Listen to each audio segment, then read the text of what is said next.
On Monday, the police arrested two women and auto driver with 19 kg of cannabis from the auto vehicle number TR062102, which was going towards Telemara from Champaknagar.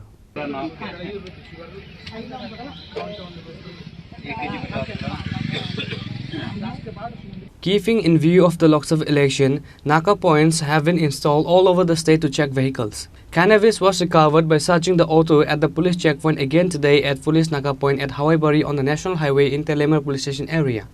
On Monday, 19 kg of cannabis was recovered from the auto vehicle TR062102 number going towards Telemara from Champaknagar.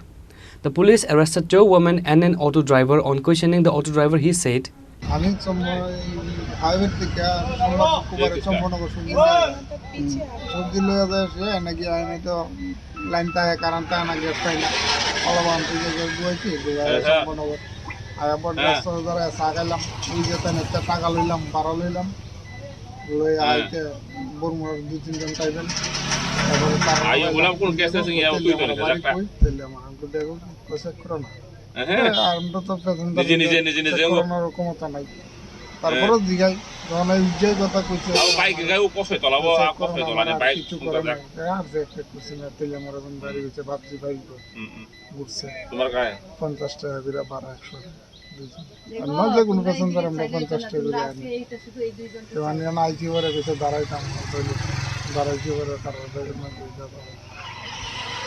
আমরা তো সাধারণ Police said they are continuing to investigate. The police of Telemara police are checking the vehicle strictly daily. Reporter Bihiranmay from Telemara, Chini, Khorang.